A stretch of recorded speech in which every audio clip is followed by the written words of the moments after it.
Hello students, कैसे हैं आप। Welcome to my YouTube channel physics style. आज जो हमारा जो टॉपिक है वो है hysteresis law for soft iron and steel. यानी यहाँ पर हम क्या पढ़ने जा रहे हैं, दो के बीच में कंपैरिजन, किस किस के बीच में, सॉफ्ट आयरन और स्टील के बीच में। तो यहाँ पर हमारे पास दोनों का डायग्राम है, सॉफ्ट आयरन का और स्टील का। सॉफ्ट आयरन का जो यहाँ पर हाइस्टेसिस लूप है वो क्या है, नैरो एंड लार्ज। और यहाँ पर जो स्टील है उसका जो हमारे पास हाइस्टेसिस लूप है वो क्या है, हमारे पास शॉर्ट एंड वाइड है, ठीक है, चौड़ा है यहाँ पर। तो यहाँ पर हम कंपैरिजन कर रहे हैं। तो हमने यहाँ पर आपको दो तीन बातें पढ़ाई थी। एक तो रिटेंटिविटी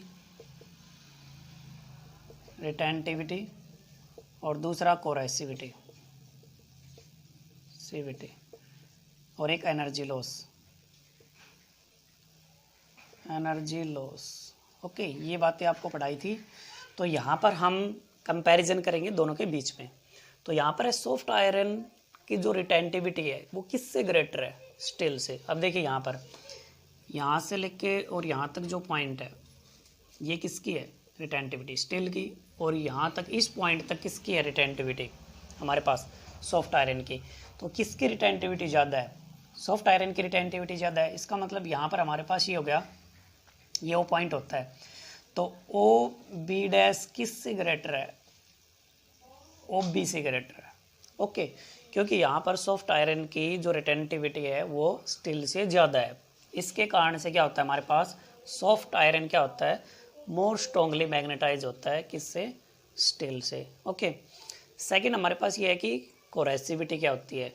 कोरेसिविटी हमारे पास देखिए स्टील की यहाँ से लेके यहाँ तक है, और सॉफ्ट आयरन की जो कोरेसिविटी है वो यहाँ से ओ पॉइंट से लेके और सी डैश तक है।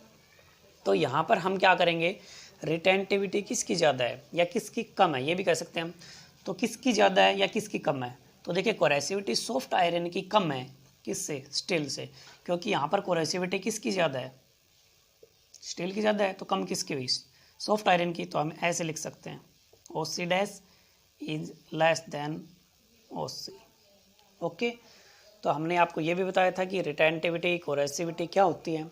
रिटेंटिविटी वो होती है जहाँ पर मैग्नेटिक फील्ड को रिमूव करने के बाद भी जो मैग्नेटिज्म बच जाता है मैग्नेटिक मटेरियल के अंदर, उसको हम बोलते हैं रिटेंटिविटी। ओके, और कोरेसिविटी क्या होती है कि इस मैग्नेटिक फील्ड को जीरो करने के लिए हम ऑपोजिट डायरेक्शन में एक फोर्स अप्लाई करते हैं या मैग्नेटाइजिंग फोर्स अप्लाई करते हैं, उसको बोलते हैं कोरेसिविटी। ओके, तो यहाँ पर किसकी कम थी, सॉफ्ट आयरन की कोरेसिविटी कम है, किससे, स्टील से। तो यहाँ पर क्या होगा, इट मीन्स, इसका मतलब ये होगा कि सॉफ्ट आयरन अपना मैग्नेटिज्म क्या करेगा, जल्दी लॉस करेगा, किससे, स्टील से जल्दी लॉस करेगा। ओके, और नेक्स्ट बात जो है हमारे पास एनर्जी लॉस। यहाँ पर किसका ज़्यादा एनर्जी लॉस है, हमने आपको ये पढ़ाया था कि जहाँ पर एनर्जी लॉस उसका ज़्यादा होगा जिसका एरिया क्या होगा, ज़्यादा होगा, ठीक है, सॉरी एरिया। तो यहाँ पर एरिया किसका ज़्यादा है, स्टील का ज़्यादा है। स्टील जो है उसका एरिया ज़्यादा है, किससे, जो सॉफ्ट आयरन से। तो यहाँ पर इसका मतलब यहाँ पर क्या हो जाएगा, स्टील के अंदर एनर्जी लॉस क्या होगा, ज़्यादा होगा। एनर्जी लॉस कम किस में होगा, सॉफ्ट आयरन में कम होगा। इसलिए हमारे पास कुछ हम जो हाइस्टेसिस जो लूप वगैरह पढ़ते हैं उसके कुछ एप्लीकेशंस वगैरह पढ़ लेते हैं, या फिर हम ये बोलते हैं कि जो फेरोमैग्नेटिक मटेरियल्स होते हैं उसके यहाँ पर हम कुछ क्या पढ़ते हैं, उसके यूजेस पढ़ना चाहते हैं, आप उसके एप्लीकेशन पढ़ना चाहते हैं। तो हमारे पास यहाँ पर क्या होगा, आपके पास यहाँ पर तीन चीज़ें होती हैं।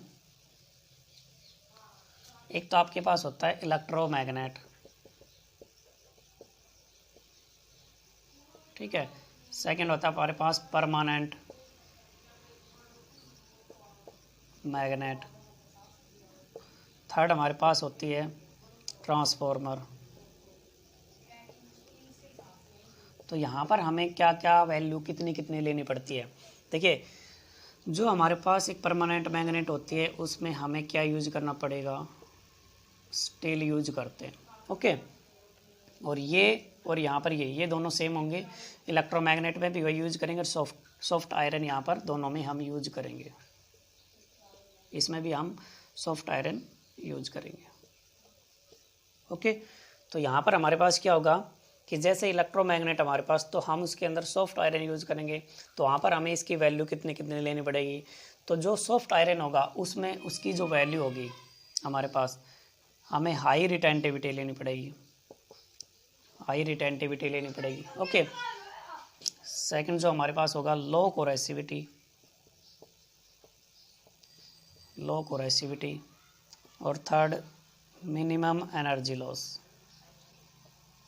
ठीक है, यही बात हम किस में पढ़ेंगे, ट्रांसफॉर्मर में पढ़ेंगे, क्योंकि रिटेंटिविटी को जब हाई करेंगे इसलिए हाई करना पड़ता है क्योंकि वहाँ पर जो मैग्नेटिज्म होता है वो हाई मैग्नेटिज्म होगा, यानी मैग्नेटिक फील्ड को हटाने के बाद भी वहाँ पर मैग्नेटिज्म बना रहेगा। कोरेसिविटी का क्या होगा, वहाँ पर कोरेसिविटी का हमारे पास ये होगा कि जैसे इसके अंदर कम होगी और इसके अंदर मैग्नेटिक जो परमानेंट मैग्नेट होती है उसके अंदर स्टील यूज करते हैं, तो वहाँ पर हमारे पास जो रिटेंटिविटी होगी वो तो हाई लेंगे, लेकिन यहाँ पर परमानेंट मैग्नेट के अंदर हाई कोरेसिविटी लेंगे, हाई कोरेसिविटी लेंगे। तो हाई कोरेसिविटी इसलिए लेंगे क्योंकि जैसे हमारे पास क्या होता है कि टेम्परेचर बढ़ने से या फिर जैसे हथौड़े मारने से या फिर हमारे पास कोई भी अदर जो मैकेनिकल लिंकेज होते हैं उसके कारण से उसका मैग्नेटिज्म क्या ना हो, लॉस ना हो, इसके कारण से उसका मैग्नेटिज्म बना रहे। तो इसलिए वहाँ पर हमें इसके अंदर परमानेंट मैग्नेट के अंदर हाई कोरेसिविटी और हमारे पास हाई रिटेंटिविटी उसको लेनी पड़ती है। लेकिन एनर्जी लॉस किस में ज़्यादा होगा, एनर्जी लॉस यहाँ पर मिनिमम किस में होता है, इलेक्ट्रोमैग्नेट ट्रांसफॉर्मर, क्योंकि यहाँ पर सॉफ्ट आयरन यूज़ करते हैं उसका एनर्जी लॉस कम होता है। स्टील में एनर्जी लॉस क्या होता है, ज़्यादा होता है। ठीक है, इसके कारण से हम तीनों में अलग अलग वैल्यू यूज़ करते हैं। इन दोनों में यहाँ पर सेम होगी, हाई रिटेंटिविटी लो कोरेसिविटी मिनिमम एनर्जी लॉस पर साइकिल, और जो परमानेंट मैग्नेट होगी उसके अंदर क्या यूज़ करेंगे, हाई रिटेंटिविटी और हाई कोरेसिविटी, और एनर्जी लॉस को हम कम करना चाहेंगे। लेकिन यहाँ पर क्या होता है कि उसके अंदर स्टील के अंदर एनर्जी लॉस ज़्यादा होगा, क्योंकि यहाँ पर उसका जो लूप बनता है हिस्टेरिसीस लूप वो क्या होता है, वाइड होता है, एरिया जहाँ पर ज़्यादा होता है, इसके कारण से वहाँ पर एनर्जी लॉस ज़्यादा होगा। ओके, तो ये था हमारा टॉपिक जो है हिस्टेरिसीस लूप और सॉफ्ट आयरन एंड स्टील, दोनों के बीच में हम क्या कर रहे थे, कंपैरिजन कर रहे थे। ओके, मिलते हैं हमारे नेक्स्ट वीडियो में। Okay guys.